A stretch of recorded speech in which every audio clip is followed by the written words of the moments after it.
Pessoal, eu acredito que muita gente chegou ainda nesses segundos, nesses minutos, não é? E a gente quer dar um bom dia, pessoal. Bom dia.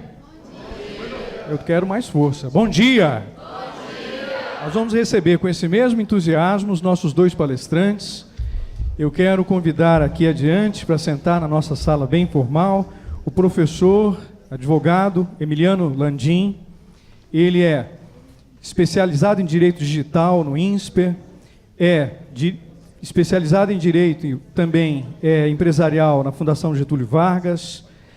Ele fez uma pós-graduação lato sensu em Direito Público na Faculdade Projeção e é graduado no Uniceup. Quero chamar aqui o professor Emiliano Landim.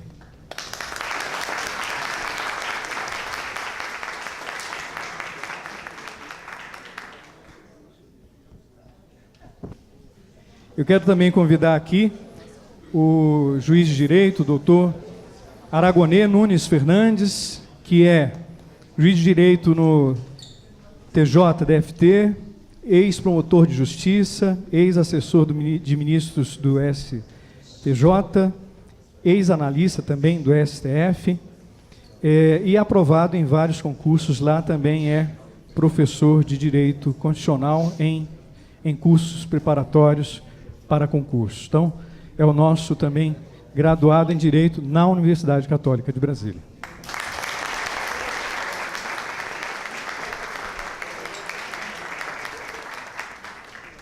E agora eu passo a palavra para eles, deixei eles muito à vontade, combinarem entre si como conversar, como bater esse papo com vocês. Queria agradecer ao professor Paulo Bosca e a professora Simone pelo convite. Eu achei curioso, porque na apresentação do professor Paulo Bosco, eu achei que ele não fosse falar a parte final, que era mais importante, talvez o maior motivador de eu estar aqui. Falando, eu posso dizer igual aparece na propaganda, eu sou vocês amanhã. Mas, na verdade, o amanhã foi 2007, 29/3/2007, foi quando eu estava saindo da Universidade Católica. Eu entrei em 2001 e fui passar ali na cancela agora, do estacionamento, e perguntei para a mulher, falei, qual é o bloco K? O bloco K, e eu fiquei pensando, eu esperei que ela falasse, é do lado do Melancia. E quando eu estudava aqui, ao lado a gente se reportava ao bloco Melancia, né? É um prazer muito grande voltar à Universidade Católica. Eu fiquei aqui durante 6 anos, praticamente. Tem algumas queixas, acho que vocês também têm. E é curioso porque a gente fala assim, tem algumas queixas, mas a gente deve ser uma coisa que eu aprendi na vida.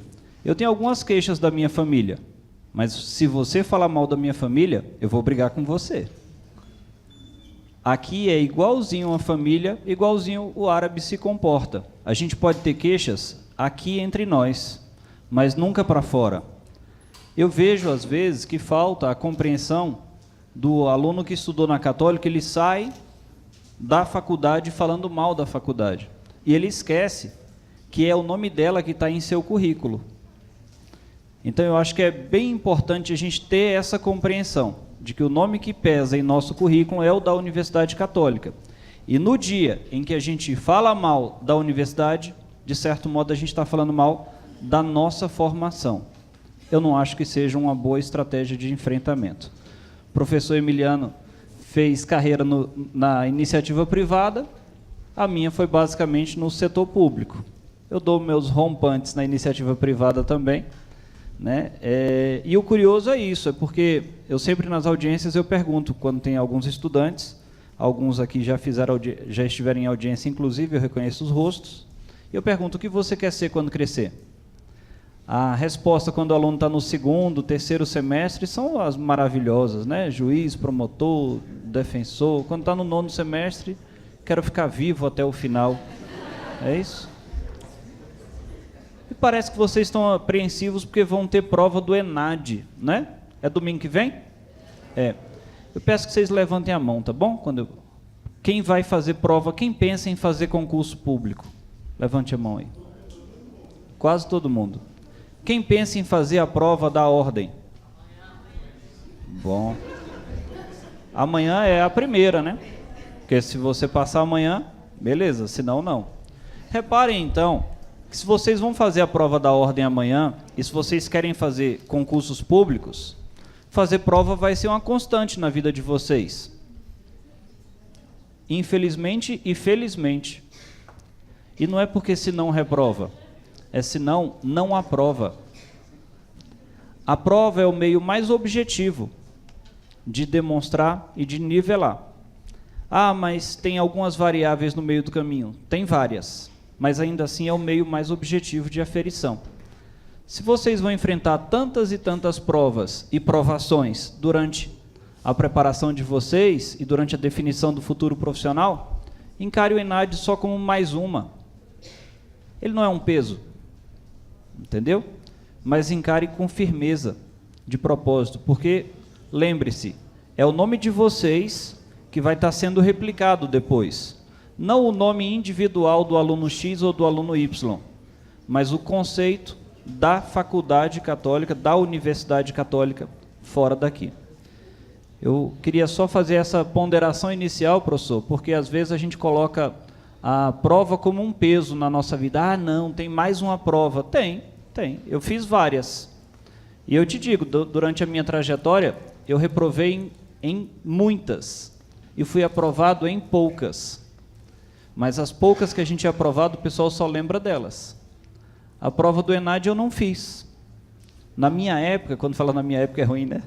Na minha época, eu não fiz a prova do ENAD. E eu te digo, hoje seria um prazer fazê-la. Você está dizendo porque você já passou por isso. Estou fazendo porque é uma forma justa de elevar o conceito que vai estar no meu currículo. Eu vou passar para você, Emiliano, mas eu queria fazer uma reflexão que eu queria que, se vocês soubessem, me falassem, tá? Quantos ministros tem o TCU? Vocês sabem dizer? Tribunal de Contas da União. Alguém falou. 9? Vocês sabiam que um dos ministros do TCU é egresso da Católica? Sabia? O Bruno Dantas. Ele formou um ano antes de mim. Da minha turma de juízes, eram 26 juízes tomaram posse, 13 de Brasília. Vocês têm noção de quantos vieram da Católica? Não? Eu acho que falta o pessoal do marketing. Dos 26 juízes, 13 eram de Brasília, 5 eram da Católica. A Católica meteu mais do que o NB, do que CEUB, do que o DF, do que todas, e vocês não sabem disso. Eu fui promotor de justiça no DF, e a Católica meteu 3 promotores de justiça, e a UNB também 3. O CEUB não colocou mais do que a gente, a UDF não colocou mais do que a gente. Eu acho que esses parâmetros são objetivos e comprovam a qualidade do que está sendo falado pelo professor Paulo Bosco, pela professora de Psicologia Jurídica, e que muitas vezes passa ao largo do conhecimento de vocês. Professor Emiliano. Vamos lá. Bom dia a todos. Quero agradecer a Simone pelo convite, o Bosco, vocês pelo precioso tempo em nos ouvir, dialogarmos um pouco sobre os desafios tanto do mercado como da academia. Então, espero que seja uma tarde bem proveitosa para todos nós. A gente aprende junto. É o que eu gosto de falar. A colaboração é que faz o todo crescer, é o somatório das partes que faz você chegar onde quer chegar e a gente também, porque a gente compartilha as nossas experiências. E pegando o gancho do que o Aragonê falou, e sou da área privada, eu gosto muito da advocacia.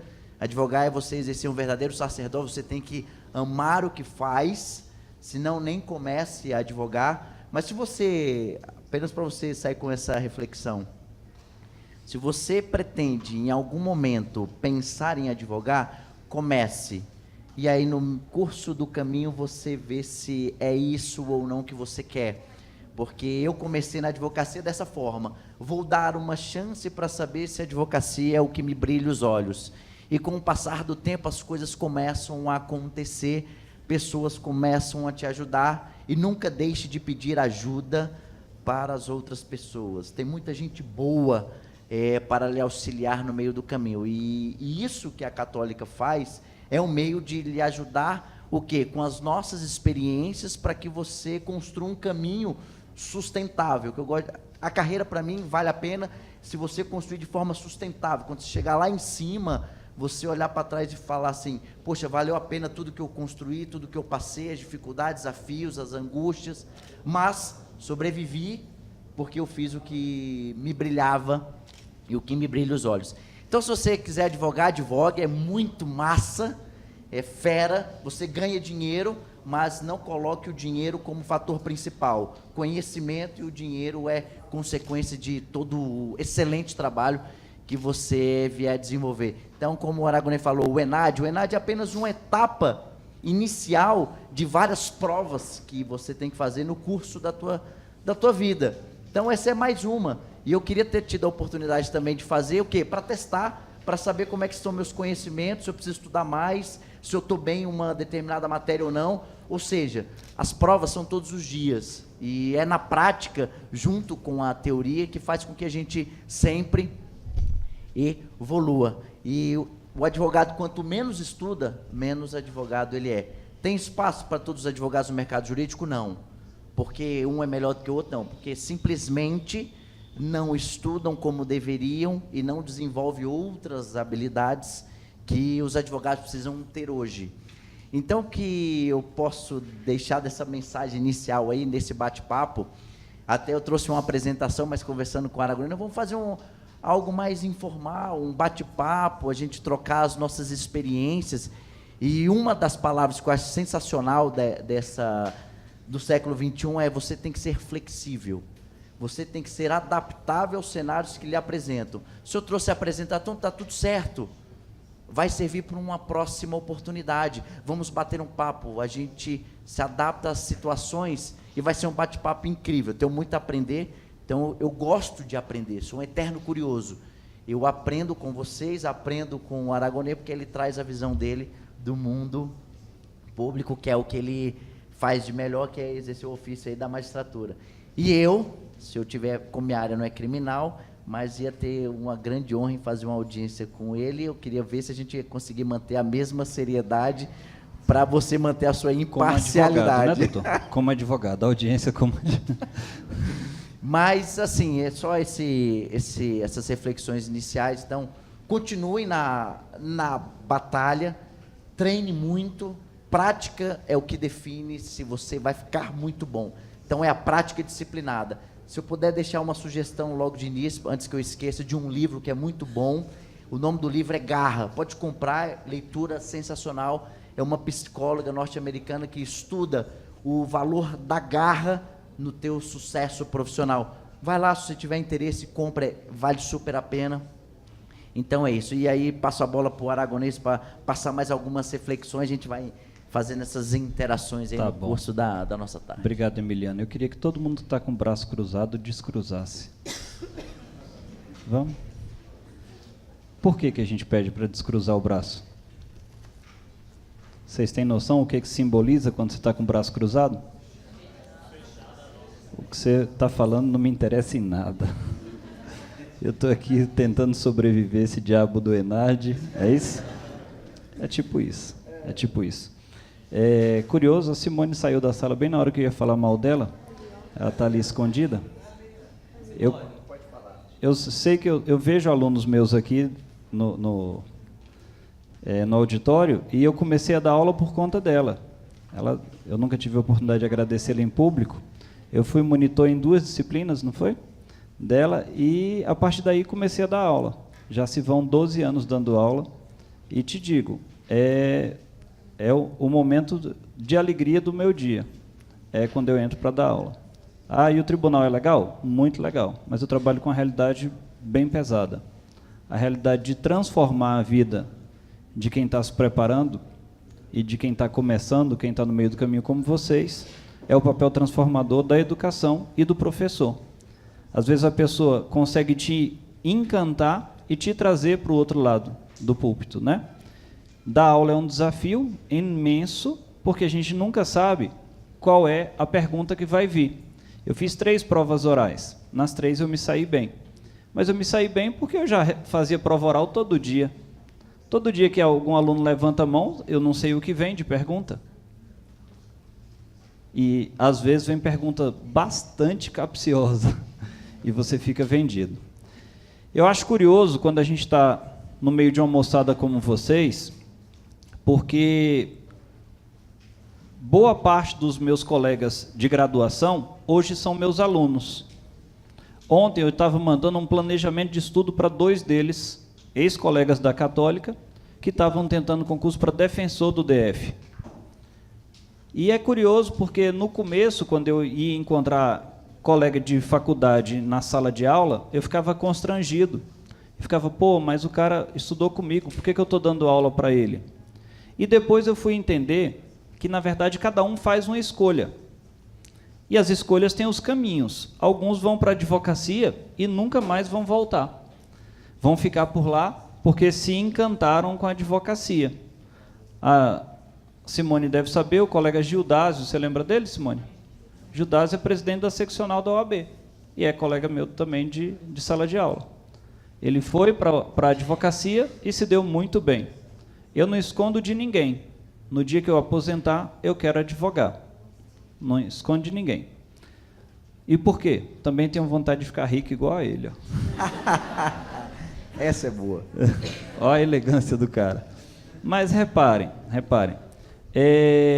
Às vezes a gente está chegando numa encruzilhada, que é o final do curso, e vocês vão lembrar de mim na hora da colação de grau, porque vocês vão ouvir essa frase: vocês são o futuro da nação.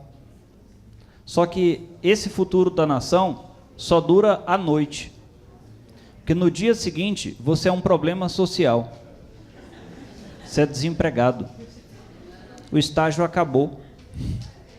Não tem mais faculdade, não tem mais estágio. E seus pais vão cobrar, porque eles fizeram um investimento. Fizeram um investimento e eles querem o retorno. Como vocês vão reagir é a minha preocupação. Quando eu entrei na faculdade, eu já era servidor público há 2 anos. Eu tenho 39 e 21 de serviço público. Eu entrei aos 21 aqui na Católica. Eu já era servidor público e quando eu formei, eu lembro que eu estava lá em frente ao Bloco Central, estava chovendo, eu entrei no carro e peguei o diploma, comecei a chorar com o diploma na mão. Eu falei, eu fiz as contas, o diploma me custou 52 mil. E eu falei, não foi a faculdade que me deu o emprego, foi o meu emprego que pagou a faculdade. Agora eu tenho que pagar isso aqui. Eu era técnico judiciário do Superior Tribunal de Justiça, eu falei, agora eu tenho que pagar o investimento que eu fiz. E pagar o investimento na época, para a minha realidade, significava virar analista judiciário. Boa parte de vocês vai trilhar a carreira pública, a gente está no Distrito Federal e aqui é um celeiro de concurseiro. Fui para analista, tive alguns insucessos, um em particular. Eu estava aqui na Católica, no dia que eu fui eliminado do concurso, do TST. Eu esqueci a chave do carro dentro do bolso. A chave tinha o controlezinho remoto e a gente não pode fazer com controle remoto, né? Eu já dava aula naquela época e eu lembro que não foi um dia muito legal. Eu olhei e falei assim, porra, eu não sirvo nem para tirar a chave do carro do bolso, eu não posso dar aula para ninguém. E parei de dar aula na época. Mas Deus é um cara legal, né? Que nesse dia eu fiquei bem puto com ele. E eu falei, porra, mas o senhor sabe que eu estudei durante 1 ano para ser juiz do trabalho. Eu já trabalhava no crime há muitos anos, eu estou no crime há 18 anos, antes de entrar na Católica, inclusive, já trabalhava com direito penal. Ó a Simone chegando. E o que aconteceu, na realidade, foi que eu tinha a visão de ir para o direito do trabalho, que é onde ele atua, inclusive. Mas naquele dia, naquela eliminação, que não foi uma reprovação, você é eliminado e é retirado da sala sem a possibilidade de voltar para buscar seus pertences, você é tratado como marginal. Eu fui para casa e falei assim, mas por que o senhor fez isso? O senhor sabe que eu estudei 1 ano. E fiquei meio puto com Deus. Só que passados 3 ou 4 meses, saiu o concurso do Supremo Tribunal Federal. Não sei se vocês têm essa visão. Alguém trabalha em tribunal aqui? Não? A moça levantou o dedo só para se coçar? Como é que foi? O STF é o pior dos tribunais para se trabalhar, porque não tem gratificação. Eles são muito rigorosos no horário. Então nunca foi meu sonho trabalhar lá. Mas eu fiz a prova. Quando eu fiz a prova, 2 horas e 40 de prova, eu tinha terminado a redação, terminado de marcar bolinha, baixei a cabeça e comecei a chorar. Falei, eu passei entre os primeiros. Você sabe quando foi bem na prova? Dos 150 itens, eu sabia 142. Eu era bem preparado à época. Foi a mesma época que eu fiz a prova da ordem. Eu estava fazendo um monte de concurso para analista, falei, vou fazer a prova da ordem. Porque eu não queria advogar, mas queria aprovação. Hoje eu tenho, né, a aprovação, quando for advogar, eu já tenho ela lá. Mas aí aconteceu um fato curioso, porque 2 dias depois da prova, a prova é sempre no domingo, na terça-feira, um ministro novo entrou no STJ. E ele me chamou para ser assessor de ministro, que é o cargo mais alto que tem, cargo em comissão. E eu falei, ministro, tem um problema. Eu passei num concurso que teve aí, do STF. Ele falou, a prova foi domingo. Minha mulher fez essa prova. Já saiu o resultado? Eu falei, não, mas eu sei que eu passei entre os primeiros. Ele começou a rir e falou, tem nada não, eu te requisito. Assim se fez. 1 mês depois tinha saído o resultado oficial e eu estava entre os primeiros mesmo. Fui requisitado. Trabalhei durante 4 anos e pouco no STF, sem nunca ter trabalhado no STF. O Diário Oficial saiu nomeação e sessão, na sequência. E aí eu lembrei de Deus lá da chave e falei assim, agora eu entendi que eu saí de técnico para analista, de FC4 para CJ3, era um aumento de 130% no meu salário, mais ou menos, mais do que dobrava. E eu continuei sentado na mesma cadeira que eu estava, tranquilão, só que num passe de mágica teve essa melhoria. E aí é curioso, porque a vida da gente é feita de camadas, de etapas. Eu tive uma etapa inicial de entrar no serviço público, depois uma etapa de melhorar ainda como nível médio, depois pagar o diploma. Depois você passa um período de acomodação, porque você, na condição de assessor de ministro, é um cargo importante, né? E é importante, eu te digo, se você tiver a oportunidade, trabalhe em tribunais, seja lá qual for a área que você quer desempenhar. Porque você, hoje, a gente estuda a jurisprudência, e lá a gente vê, a gente faz a jurisprudência. Chegou um momento que eu falei, tá, agora eu quero tentar o cargo mais alto. E eu queria ser defensor público.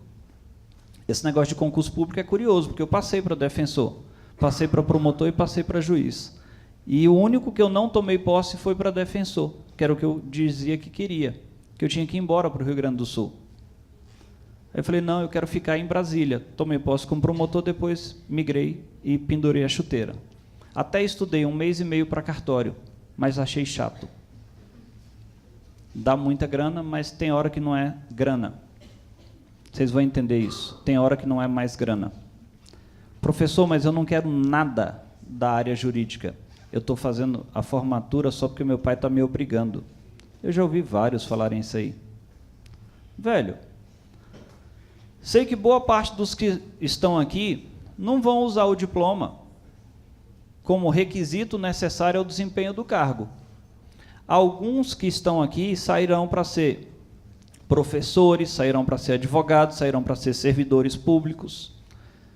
E eu digo assim, de coração, não tem caminho mais bonito ou menos bonito. Lá em casa nós somos 5, a Simone sabe, ela é amiga de nós 3. 3 formaram na mesma sala, aqui na Universidade Católica. A gente desceu junto lá, a escada, tal, foi bem legal.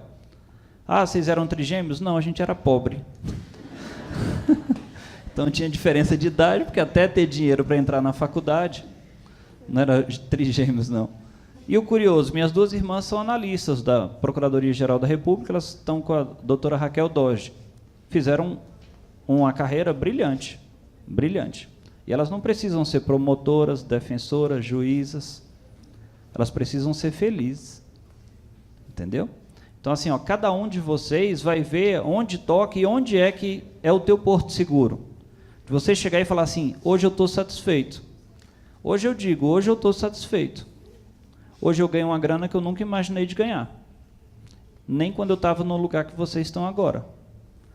E muita gente pergunta, você sempre quis ser juiz? Eu nunca sonhei de ser juiz, velho. É tão curioso, porque a vida é como se fosse um videogame mesmo, um joguinho de videogame. Você vai passando de fase. quanto menos você esperar, você pega o chefão. Eu zerei o jogo. Eu tenho 39, eu não tenho nenhuma pretensão de sair de onde eu estou, na carreira pública, nem na área da docência. Eu tenho, assim, uma paixão enorme por dar aula, só que no que eu dou aula, eu tenho um prazo de validade claro para mim. Eu não tenho, assim, como ficar me atualizando loucamente durante a minha vida toda. Vai chegar um momento que eu também vou frear. Esse momento eu ia frear 2 anos atrás, quando eu anunciei que ia parar de dar aula. Minha mãe, na hora, me ligou e falou, deve ter sido uma decisão difícil. Até hoje é. E aí me chamaram para dar aula online. Eu falei, porra, eu vou lá. Mas o dono do curso não sabe, eu não ia dar aula. Eu ia gravar as aulas para mim. E achei horrível gravar, porque eu não tinha mais a interação com os alunos. Falava isso com a Simone mais cedo. E a minha compreensão foi bem simples. Vou gravar, vou ter para mim, eu mostro para meus filhos depois. Mas eu fui descobrindo que, na verdade, a interação, e ele trabalha muito hoje na parte do virtual, né, a interação pode se dar de outras formas, porque a gente tem que se adaptar, tem que ser flexível. E essa interação mais flexível me deu uma visão diferente, que é o seguinte, nós estamos na capital da República. Por mais que o cara viva e venha de uma realidade humilde, como é a minha realidade, eu estava na capital da República. E isso me dá mais chance, mais ferramenta do que a pessoa que saiu do Piauí. Mesmo da capital, Teresina. Não é, Simone? Ou da pessoa que veio do interior de Minas, ou do interior de qualquer lugar do país, ou mesmo de capitais do nosso país. O cara que está em Brasília está um degrau à frente. Eu usei o degrau. Agora, reparem bem, hoje, com o ensino virtual, o ensino à distância, eu entendi que eu posso preparar gente de qualquer lugar do país com a mesma qualidade. Para quem dá aula, isso é fenomenal, porque você entende que você pode entregar as mesmas armas. A paridade de armas é um princípio processual, vocês sabem. Entregando as mesmas armas, a gente fala que vença o melhor. E quando eu falo que vença o melhor pode ser melhor do que meus filhos. Mas a briga é justa. E o direito, a gente luta para ter justiça. Direito e justiça não são sinônimos. Platão falava que justiça, beleza e verdade são conceitos fluidos, de difícil definição. Se Platão falava isso, velho, imagina nós. Como é que a gente vai conceituar o que é justiça? Na minha compreensão, justiça é entregar as armas iguais. É isso que eu faço hoje. A iniciativa privada, quem for, às vezes vai ganhar dinheiro. E às vezes vai se realizar. Às vezes vai se realizar e ganhar dinheiro. É essa a meta da vida, né? Porque tem gente que é tão pobre, mas tão pobre que a única coisa que tem é dinheiro. Entendeu? Eu atuo na iniciativa privada hoje, eu tenho alguns empreendimentos e eu lhes digo, é um desafio o cara que é empreendedor. Vocês que serão servidores públicos, lembrem-se sempre, servidor público não produz riqueza. Quem produz riqueza é a iniciativa privada. No Brasil, a gente tem um defeito grave. A gente demoniza o capital. A gente tem raiva do patrão. É um defeito grave. Porque é o patrão quem dá a oportunidade, quem dá o emprego, e a partir daí que vença o melhor. A prova do ENAD, velho, é uma prova. E eu lhe digo, ela é bem simples, perto das que a vida vai impor a vocês. Em especial após a graduação. Você graduou, ninguém vai ter dó de você, não. O mercado não vai ter dó de você. E hoje tem a expressão que está na moda, é o mimimi, né? Não adianta ficar de mimimi. A gente tem que se colocar. Ah, mas eu vim de uma realidade mais humilde. Vou usar um palavrão. Foda-se. É isso que você vai ouvir. Às vezes a pessoa não vai dizer. Eu digo, não tenho problema. Ah, mas eu vim de uma realidade melhor. Tá, e? É o que você vai fazer que vai contar a sua história, velho. Eu comecei abrindo, perguntando se vocês sabiam quantos ministros tinha o TCU, para dizer que um ministro do TCU era daqui. É massa a história dele. Massa mesmo. O mérito é dele. Agora, repara bem, para tu ser feliz na vida tem que ser ministro do TCU? Tem, pô. Vai perguntar lá para ele se ele é feliz, né? Tem que ver isso também. Mas assim, desempenhar bem o papel como adulto é o que vai ser exigido de vocês. E não adianta usar aquela expressão, o mimimi, nem se vitimizar. Adianta partir para cima e saber o que quer de verdade. Emiliano? Pegando o gancho, já que você falou do virtual, até para fazer a divulgação aí, podem me seguir lá no Instagram, Emiliano Landim, me marque. Tem um canal no YouTube, publico os meus vídeos, conteúdo. Então, acho que se você, desde já autorizar, depois nosso bate-papo vai para a rede, e é o que você falou, aí a gente consegue dar escala ao nosso conteúdo, não só para vocês, mas para todo o Brasil, para o mundo. Eu acho que se a mensagem é boa e a gente faz de coração, não só vocês precisam saber, mas outras pessoas que a gente pode, de alguma forma, impactar. Então, já autorizou, está gravado, autorizou, já era. Vai para o canal do YouTube, vai para o Instagram, já era. Não pode... Aí aquela parte do palavrão, deixa o palavrão, vai assim mesmo, não tem nada não. Você quer que edite? Foda-se. E muito bom. Então, fica a dica. Pegando o teu gancho aí que você falou, quando você passou no STF, foi para o STJ, a gente cresce no sacrifício, na dor, quando a gente tem uma derrota. E vou contar, aproveitando das dificuldades. Emiliano, você foi um aluno estudioso? Eu confesso que não fui.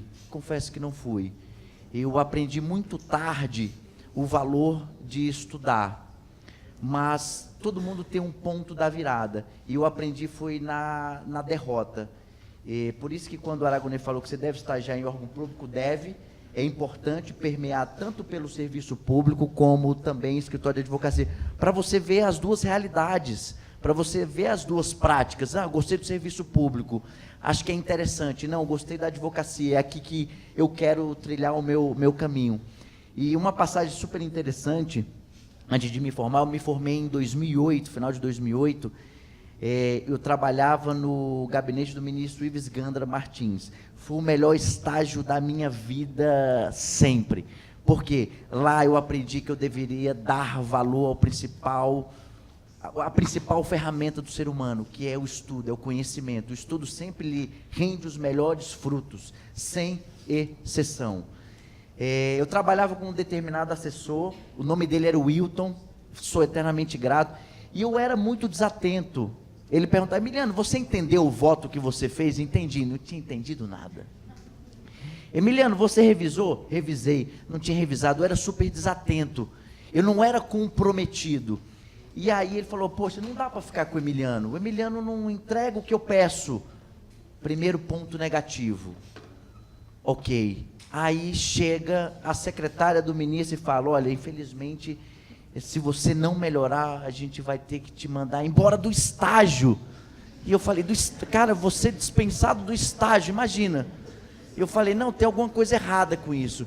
E aí, são os relacionamentos que fazem a diferença. Aí tinham dois servidores, falaram: não, eu vou assumir a bronca, o Emiliano vai trabalhar com a gente. E foram duas pessoas que acreditaram no meu potencial e acreditaram que eu poderia fazer diferente. E aquilo ali foi o ponto da minha virada. Cara, a vida não é brincadeira. Se eu quiser ser alguém, se eu quiser gerar valor para os meus clientes, para a minha vida, eu preciso entregar a minha melhor energia. E dito e feito, comecei a trabalhar com muito afinco, com muito empenho, e foi ali, no sacrifício, quando eu ia ser dispensado de um estágio, prestes a me formar, eu falei: não, a vida não é brincadeira.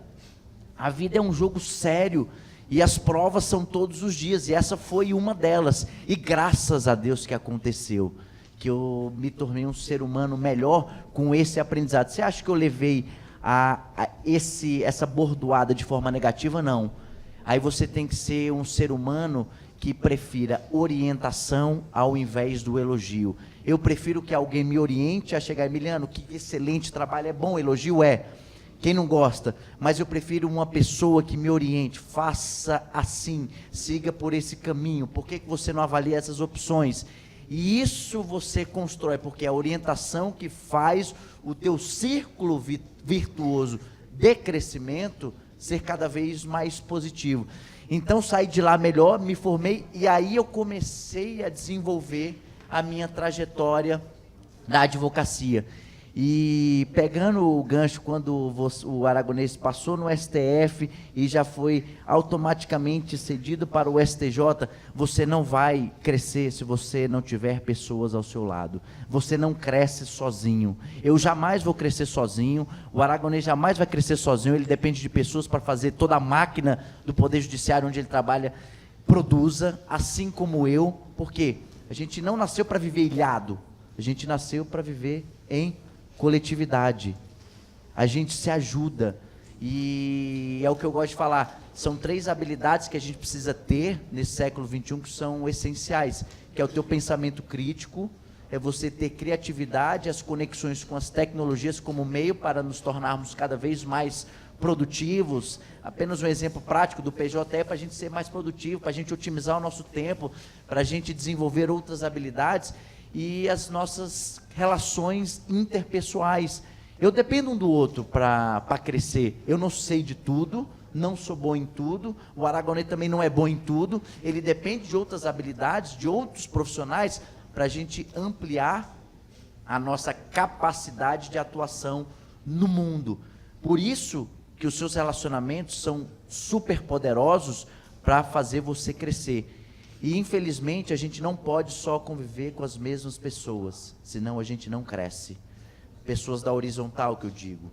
Você precisa conhecer pessoas novas, conhecimento verticalizado, que são melhores do que você não, que são mais experientes, viveram o que você ainda não viveu, conversam sobre o que você não pensou em conversar, dialoga com outras áreas que você sequer conhece. São essas pessoas que lhe geram novas ideias são novas conexões são novas soluções para um mundo cada vez mais complexo. Por isso que eu gosto de participar de muito evento, conheço muita gente. Por quê? Porque eu gosto de aprender com as pessoas.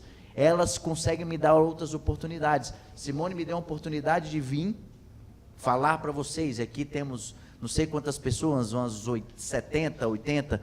Tem gente que não conhece isso no curso da vida.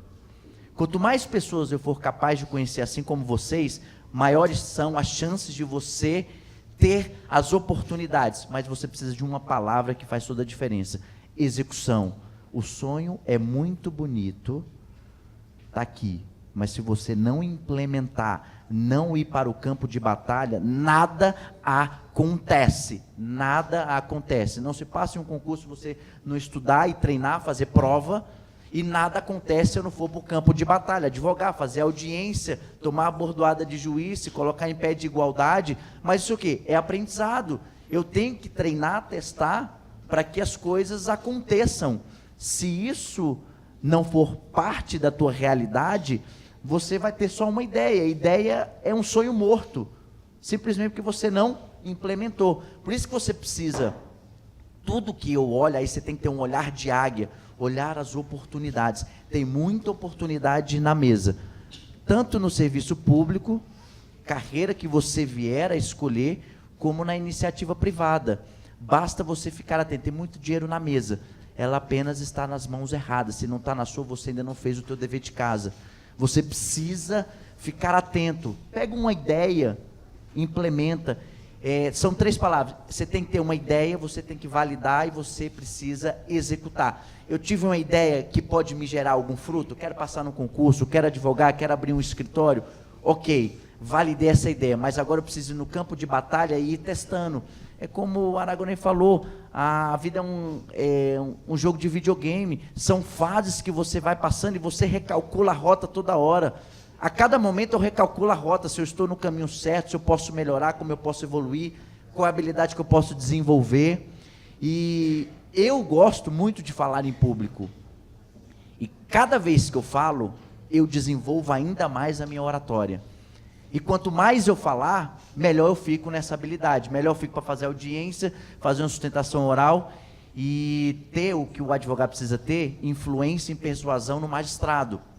Eu preciso olhar nos olhos dele para preste atenção no que eu digo e ele se convença da minha tese. Ele julga, eu lanço a tese, se vai colar ou não, são outros 500. Ele faz o poder decisório. E o advogado está aí para o quê? Recorrer. A gente recorre, está tudo certo, que a gente atende os interesses dos nossos clientes. A católica, vocês são clientes da católica. Se a católica não entregar a melhor experiência para vocês, vocês saem daqui com a imagem negativa. Mas com a experiência fora de série, você vai indicar, poxa, evento super bacana, vou me dedicar para o ENAD, faz o curso de Direito, lá você faz a diferença. É isso, a gente precisa criar impacto nas pessoas. Então, é na dor que você cresce. E aproveitando o gancho, contar um outro case, e eu sou um cara executor, eu executo, e aí eu vou reescalonando algumas rotas. Eu fui para São Paulo em 2016, tem a maior feira jurídica de São Paulo, que é a FENALO. Até vou indicar o teu nome para você ir para o ano que vem, para você falar nessa parte criminal. É um evento super bacana, o network é super poderoso.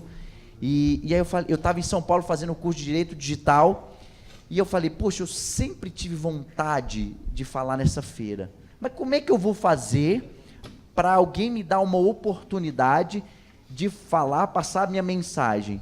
Aí eu tive a ideia, primeiro ponto, ideia, quero falar na FENALO, eu preciso validar. Como é que eu vou validar? Vou mandar um e-mail, vou lá presencialmente, qual é o material que eu vou desenvolver? E aí foi quando eu comecei a trabalhar os meus conteúdos nas minhas mídias sociais. Aí eu fiz um pequeno e-book de divulgação do meu trabalho. Aí o que eu fiz? Tive a ideia de falar na FENALO, ok. Estava em São Paulo toda semana em virtude do curso. Infelizmente, às vezes aqui em Brasília não tem cursos tão bons em aspectos de outras áreas. Aí você tem que beber em outras fontes. Então, fui para São Paulo. Aí fui para São Paulo, aí eu falei, aí conversando, poxa, vai ter a FENALO, você quer participar? Manda um e-mail. Eu falei, pô, mandar e-mail, será que vão ler esse e-mail? Sabe o que eu fiz? Eu vou lá no grupo que faz a FENALO e vou pedir uma oportunidade. Aí você precisa das pessoas para fazer os seus sonhos caminharem. E aí eu cheguei lá na porta, olha, eu queria falar com a Juliana, tinha o nome dela no site, que era responsável pela produção de conteúdo. Olha, eu queria falar com a Juliana sobre a participação na FENALO. Chamaram a Juliana, o nosso bate-papo durou 5 minutos. Olha, Juliana, está aqui o meu e-book, eu gostaria muito de participar da FENALO. Emiliano, você pode falar de criatividade, inovação? Eu falei, claro, na hora, conte comigo. Eu não sabia nem o que eu ia falar, qual era a palestra que eu ia dar, o que eu ia estudar. Não interessa, estuda, aprende. E aí, Emiliano, então eu vou te colocar na FENALO desse ano. Ou seja, eu saí de Brasília para dar uma palestra em São Paulo, e aí você constrói um relacionamento, faz a tua parte, entrega conteúdo, entrega valor, e isso a gente começa a construir relacionamentos duradouros, são elos fortes. E com isso, a mesma Juliana que me deu a mesma oportunidade saiu, mas deixou o meu nome com as pessoas que lá estavam. E isso, eu construí novos relacionamentos com as pessoas que estavam lá, me colocando o quê? Como eu posso contribuir para que a feira evolua ainda mais? E aí isso é outra oportunidade, são novas conexões, são novas possibilidades, novos negócios. E isso a gente continua. E aí minha mãe foi esse ano, minha mãe foi ano passado, minha mãe foi esse ano também. Sempre quando ela pode, ela me acompanha, porque nada justifica se você não valorizar aquele pilar principal, que é a base de onde tudo começou.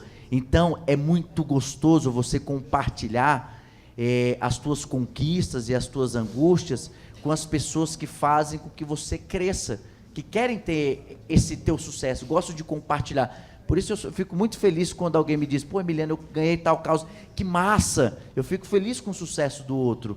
Pô, você passei no concurso, que massa. Você, ministro, show. Cara, eu quero ter o prazer de despachar com você, eu quero ter o prazer de aprender. E isso só é possível se você construir relacionamentos. E por isso que eu gosto de eventos. Não sei se você... Eu gosto de analisar, eu gosto de evento com mesa redonda. Porque, naturalmente, o ser humano se obriga a sentar com o vizinho. Aí, ou seja, eu sempre, todo evento que eu vou, eu sento com o vizinho, que eu gosto o quê? De conversar, conhecer pessoas novas. Eu vou chegando, eu vou, tá, e converso ali, tem pessoas que são mais fechadas, mas eu começo aquela aproximação. Cara, me conta, o que você faz? Vamos aprender junto, eu advogo, e você? O que a gente pode trocar de ideia, de experiências, para que a gente possa, de alguma forma, nos auxiliar? E é engraçado que quando você chega nos eventos, cada um senta em locais distintos. Faça esse teste, sente do lado de alguém, e por que você não estimula uma conversa, estimula uma conexão? Conexões, lembre-se, você não vive sem relacionamento, você não vive, você precisa um do outro. Então, acho que foram essas observações, tanto da minha formação, quando eu estava a finalizar o meu curso de graduação, da derrota que eu tive lá no TST, que fez com que eu crescesse, e tudo que você coloca na tua mente e você implementar, você executa, independentemente do que seja, serviço público, iniciativa privada, mas não vá somente focado no aspecto financeiro, que aí você vai se frustrar ao longo do tempo. Aí você vai ter muita grana, mas vai ser um cara pobre. Por quê? Você não faz aquilo que te brilha os olhos. Então, isso aqui para mim, num sábado, no horário do almoço, assim como por Aragonê, a gente disponibilizar o nosso ativo mais precioso, esse não volta, que é o tempo, isso aí não tem preço, porque a gente faz porque a gente gosta. E é gratuito, é de graça. Valeu, é muito bom. E eu conheci outras pessoas. Vocês podem ser meus clientes, podem ser meus parceiros, podemos ganhar dinheiro juntos. Basta você observar as oportunidades e sempre ir atrás delas. E tem muita coisa boa para você construir, mas sempre execute. Então, acho que, pegando um pouco do gancho que o Aragonê falou, eu acho que é isso. E tem mais algumas outras reflexões para fazer, mas eu vou passar a bola para o Aragonê, que é a vez dele compartilhar mais alguns detalhes. Eu vou retransmitir a bola lá para o professor Bosco, ele está ali ao lado já no púlpito. Boa, Bosco. Pessoal, eu confesso que fiquei um pouco em pânico quando alguém disse assim, católica, e Uniceub. Aí eu falei, e agora? Emiliano veio do Uniceub. Mas acredito que eu fiquei assim olhando para o nome Uniceub o tempo inteiro, dizendo assim, partilhando um pouco da fé do Aragonê, eu quis dizer o seguinte. Aí eu fiquei pensando, me dá uma máxima, Deus, me dá uma máxima. E a máxima que Deus me deu foi a seguinte, diz que Cristo, quando chegou lá, da onde que ele era provindo, que era Nazaré, da Galiléia e tal, ele não fez milagres. E aí surgiu aquela máxima, né? Santo de casa não faz milagres. Gente, eu quero ver o milagre não sair nesse cenário, porque a gente trouxe um santo de casa e um que não é de casa. Então quero ver o milagre não sair. Eu confesso a vocês a segunda coisa, não teria sido possível trazer os dois aqui, o Aragonê e o Emiliano, sem a ajuda da nossa querida Simone. Então eu queria aqui agradecer de público, até em nome da coordenação também. E agora a gente passa, nós vamos dar ares a nova dinâmica do nosso bate-papo e assim nós vamos encerrar. E acredito que é o momento que vem, as provocações são mais importantes dentro de um cenário de palestra, que é quando você diz assim, vou fazer uma pergunta para esse cara. Então agora é o momento de você provocar os palestrantes. Você vem com a sua interrogação, com a sua questão, e a gente coloca você no ar. Alguém tem pergunta a fazer? Boa tarde, gente. Meu nome é Lohana. Queria parabenizar os dois palestrantes. Foi ótimo, acho que todo mundo gostou. Muito produtivo. E eu queria perguntar a importância das mídias sociais na carreira assim, da advocacia, que você fala muito sobre essa questão de divulgar pelas redes sociais. Eu já segui aqui no Instagram, eu queria saber dessa importância. Olha, para mim, a minha mídia social é bem profissional, então cabe você definir se você quer compartilhar a sua vida ou somente a tua profissão, isso aí é um critério objetivo seu. Mas para mim, a mídia social tem um fator preponderante que é divulgar o meu conteúdo não só para as pessoas que me conhecem, mas para as pessoas que eu não consigo alcançar, que está lá no Acre, ela vai receber o meu conteúdo, e isso eu vou impactá-la. E então as mídias sociais, aí você escolhe a área que você quer falar, o público que você quer atingir, a mensagem que você quer passar, mas conteúdo de qualidade, e publique. Mas se você começar na mídia social, tem uma palavra, você tem que manter a tua consistência. Não publica algo hoje e daqui a um ano você publica algo novamente, não, que aí você não tem a consistência. E se você mantiver a consistência, de semana em semana, de 15 em 15, seja fiel ao conteúdo. E aí, elaborar conteúdo, o Aragonê bem sabe disso, dá trabalho. E tudo que dá trabalho, o ser humano não quer pagar o preço de sair da tua zona de conforto. Mas se você tiver oportunidade, até te trago uma pesquisa, olha só, de um livro que eu comecei a ler, Retorno sobre Investimento nas Mídias Sociais. 90% das pessoas apenas são aqueles consumidores observadores. Você não está lá no seu Instagram, no Facebook, você não passa lá na timeline, você não faz nada? Você não faz isso? Eu também faço. Você olha a foto, você acha legal, mas não comenta, não curte, não faz nada. 90%. 9% são aquelas pessoas que comentam, compartilham, interagem. E 1% apenas elaboram conteúdo. 1%. Ou seja, 1% elabora conteúdo. Ou seja, é uma infinidade de oportunidade muito grande. E aí, você começa, você melhora e mantém a tua consistência. Acho que essa é a mensagem. Se puder fazer um acréscimo? Por favor. Além da consistência, tem a responsabilidade. Às vezes o pessoal acha que a internet ou as redes sociais são terra de ninguém. Não são. Não são. É uma coisa que a gente vai aprender, o pessoal que é operador de direitos tem a responsabilidade maior. Tem como chegar no seu IP, tem como saber de onde saiu. E você pode responder criminal e civilmente. Às vezes a gente se esconde atrás do computador. Eu vou só compartilhar uma situação que eu achei curiosa. Quando eu passei para o concurso de promotor de justiça, foram 52 pessoas para a prova oral. É importante isso aí. Um reprovou. Esse que reprovou, ele usava um codinome na rede do Correio Web, fórum do Correio Web. Ele usava o codinome chamado Zé de Brusque. Talvez vocês não conheçam essa história. E ele começou a ofender a banca organizadora e o Procurador-Geral de Justiça, usando o codinome. Ele foi chamado para, uma semana antes da prova oral, ele foi chamado à sala do Procurador-Geral de Justiça, ele achou que era alguma coisa ligada ao concurso. Quando ele abriu a porta, o rapaz falou: "Oi, Zé de Brusque." Entendeu? 52 foram para a prova oral, 51 passaram. Deve ter alguma relação. Então, eu não estou dizendo que você vai fazer para promotor, mas eu estou dizendo que você tem que ter responsabilidade, seja na conexão privada, na conexão pessoal, seja na conexão pelo mundo virtual. Eu acho que é um desafio a gente ter a mesma postura, lá e cá. Posso só fazer um parênteses?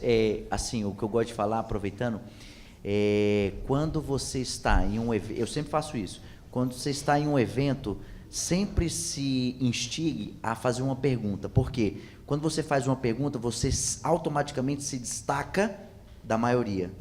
Então, você tem a possibilidade de ser lembrado mais facilmente. Então, imagina, um evento de 100 pessoas, quando você se destaca, é tipo uma peça do tabuleiro que sai. Você ganha relevância diante do público. Então, eu sei que é difícil, tem gente que tem vergonha, mas trabalhe isso. Sempre tem uma pergunta para lançar. Então, é isso. É só um parênteses para instigar vocês a questionarem. Vai. Boa tarde, sou Matheus. Parabéns pela palestra, Aragonê e Emiliano. E uma pergunta para os dois, vamos para cá. Aragonê, o Dias Toffoli, ele criticou um tempo atrás a questão do juiz, do magistrado serem precoces, assim, às vezes tomar posse muito recente, né, assim, ser muito jovens. Você acha que isso assim influencia muito? Você acha que assim tem muito fundamento essa questão dele? Por causa que eu particularmente pretendo ser magistrado aqui no Distrito Federal, ter essa honra de ser colega seu da magistratura. E gostaria de saber a sua opinião sua, se isso influencia muito para chegar a uma crítica de um presidente do STF a criticar essa situação.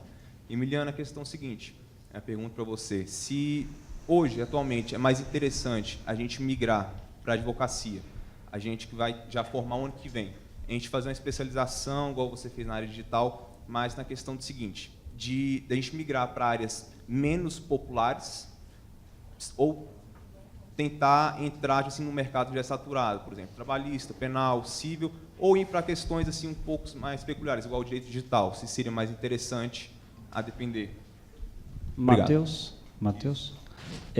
Se eu perguntar o que cada um de vocês pensa sobre o ministro Dias Toffoli, talvez eu vá ouvir comentários que não são muito elogiosos. E é muito falado que ele fez 2 concursos para juiz e reprovou nos 2. Eu fiz 2 concursos para juiz. Eu reprovei na Paraíba, sentença, 3ª fase, e passei aqui. Isso não me coloca em patamar superior ao dele, não, tá? Eu acho que é importante a gente a gente entender, compreender que cada um tem um caminho, aquilo que eu falei antes. E ele fez um caminho que foi vitorioso. Ele chegou ao Supremo Tribunal Federal, por mérito.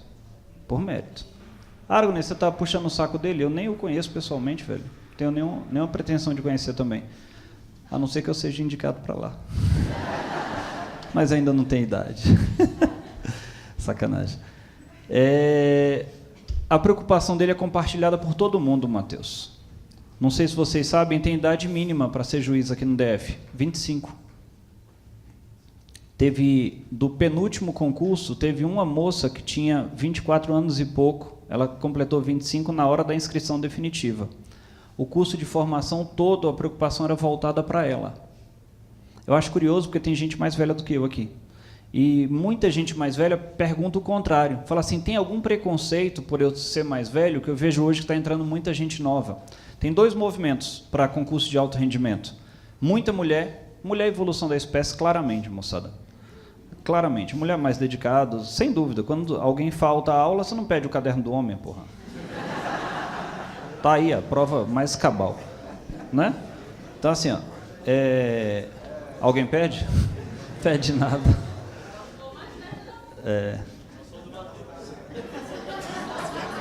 Aí o que acontece, velho? Pessoal mais vivido, vamos dizer assim. Algum preconceito? Não. Mulher, algum preconceito? Não.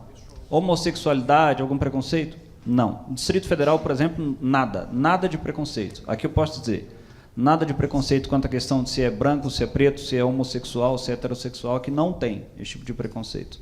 Alguns estados da federação a gente vê. Quanto ao jovem, tem uma preocupação clara. Ele evidenciou uma preocupação de toda a magistratura. A pessoa, assim, até a quarentena de entrada, aqueles 3 anos de atividade jurídica, eu recebo de muita gente, professor, como é que eu faço para contar os 3 anos? Eu falo, trabalha. Que a ideia é trabalhar, velho, os 3 anos, não é você burlar. Tem gente que pega e assina algumas petições e fica preocupado. Nossa, mas tem que ser 5 petições nos 2 semestres? Você está burlando.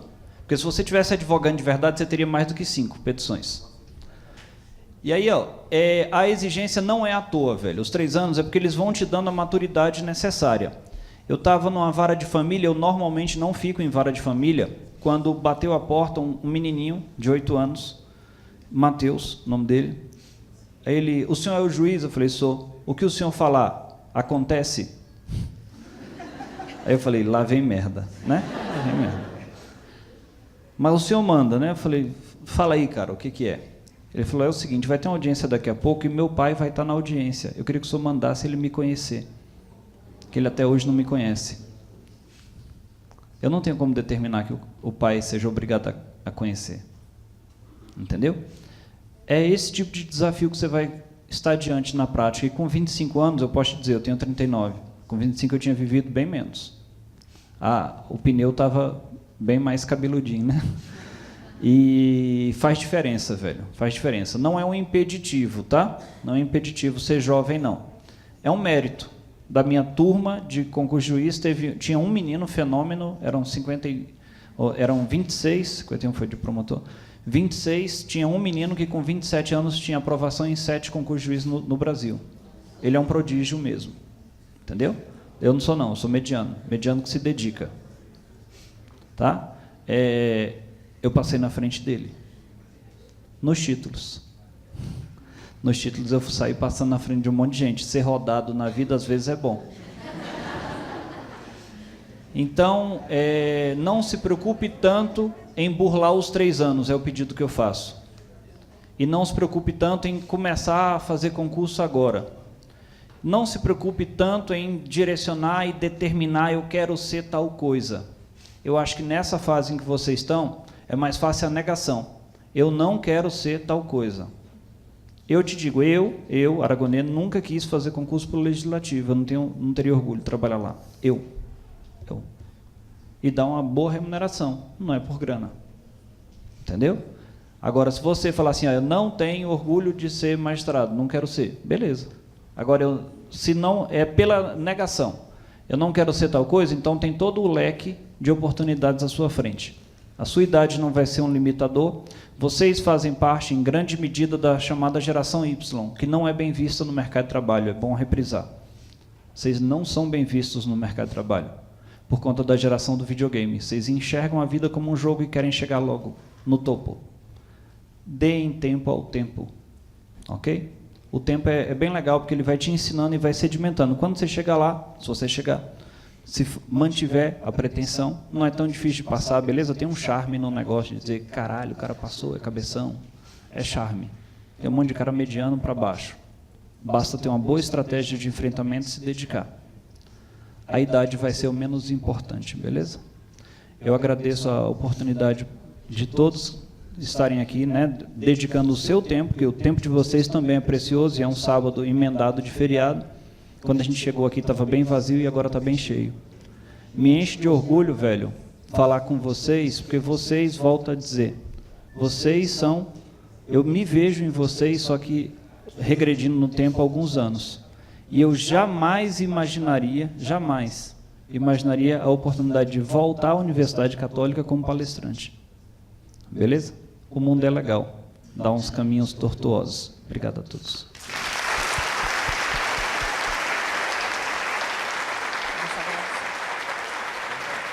Agradece, a gente encerra, pode ser? Então para a gente finalizar, né, já vou passar um vídeo e aí eu já me despeço e aí respondo a tua pergunta, pode ser? E aí aguenta aí mais uns poucos minutos. Tinha separado um vídeo aqui interessante, aí eu faço minhas reflexões finais. E a gente mais importante é você estar cercado de pessoas que puxam o seu nível para cima. Você tem que ser o bobo da mesa. Você tem que estar cercado de pessoas que são mais inteligentes, mais espertas do que você. Pessoas que estão pensando coisas 5, 6 anos na sua frente que você não está nem sonhando em pensar naquilo. Pessoas que estão falando sobre carreira, pessoas que estão falando sobre dinheiro, pessoas que estão falando sobre como impactar as outras pessoas. Isso é importante. Agora, como é que eu vou ter um pensamento de abundância, querer muito, se eu estou cercado de pessoas que estão interessadas na próxima balada? Se eu estou interessado em pessoas que estão preocupadas, como é que a gente vai organizar a próxima cervejada? Isso não faz nenhum sentido. A vida é muito curta para deixar a barra tão baixa ou ter esses picos de desejo e depois frustração. Porque se a pessoa não se movimentar para estar cercada dessas pessoas, a mudança não vai acontecer. Porque ela vai ter picos de desejo e o dia a dia vai ser cruel e vai martelar ela e ela vai lá para baixo. Então talvez, para manter a barra elevada, é necessário se afastar de algumas pessoas. Porque eu só consigo trazer pessoas novas para minha rotina, para o meu cotidiano, se eu abro espaço para isso. Se eu estou cercado de pessoas que me puxam para baixo, eu estou cercado de pessoas que não têm a barra elevada, eu não consigo trazer novos amigos, novas pessoas que vão me manter nessa rotação diferenciada. Se eu estou andando com pessoas que querem me prender a 60 por hora, que são freios na minha vida, eu não consigo estar com pessoas que são combustível. Porque das duas, uma. As pessoas na sua vida, elas são peso ou combustível? São isso. As pessoas acabam sendo peso ou combustível. Peso são pessoas negativas, vitimistas, pessoas que são cínicas. Essas pessoas são peso. E as pessoas que são combustível são pessoas otimistas, que falam a mesma coisa que você. Isso é muito importante. É uma máxima que existe, né? Aves da mesma plumagem voam juntas. Então, não tem nada de errado a pessoa querer passar em concurso, não tem nada de errado com quem quer empreender. Só que se essas pessoas forem falar do que é boa carreira no futuro, elas vão divergir, porque são aves de plumagem diferente. Se você quer passar em concurso, conviva com pessoas que querem passar em concurso. Se você quer empreender, conviva com pessoas que querem empreender. Se você quer ter o máximo das festas, conviva com pessoas que querem ter o máximo das festas. E não tem nada de errado nisso. O problema é querer voar alto como uma águia se você tem plumagem de galinha. Então você tem que conviver com as águias, para ir pegando essa plumagem que as águias têm. Interessante o vídeo. Então, respondendo a pergunta do Matheus, áreas saturadas não é bom porque você vai ser mais um dentre a maioria. Áreas pouco exploradas te tornam autoridade naquilo que você venha a falar. É o oceano azul. Então, quando você fala o que ninguém fala, você ganha relevância, se destaca, os honorários aumentam. Nada de errado você seguir em áreas já saturadas. Mas se você tiver um diferencial, siga, mas não foque numa área que apenas pelo aspecto financeiro, mas sim pelo aspecto que te brilha os olhos, que você tem mais facilidade, gosta mais, tem uma maior habilidade em treinar naquela área que você tem uma maior afinidade. Então, escolha, e aí no curso da vida você vai definindo e recalculando sempre as suas rotas chamada vida. E quero agradecer mais uma vez aí o Bosco, a Simone, foi muito bom o bate-papo, espero que tenham aprendido. Querem voar alto, tem que conviver com quem já chegou lá. Essas pessoas é que vão ensinar. Se eu quero ser um grande advogado, eu preciso conviver com quem já chegou lá, para me tornar um dia um grande advogado. Então vocês precisam conviver, seja no concurso público ou na carreira privada, com pessoas que já chegaram lá. Então queria agradecer o carinho, a gentileza e a oportunidade. Aprendi muito e vou sair melhor do que eu entrei. Finalizei o bate-papo, eu e a Aragonê Fernandes, foi um bate-papo incrível, aprendemos, dialogamos, os desafios, a formação permanente dos profissionais. Estou aqui na Universidade Católica de Brasília, me acolheu super bem, gratidão eterna, e eu estou aqui com essa turma animada, futuros bacharéis em Direito. Eu quero saber, essa turma é animada?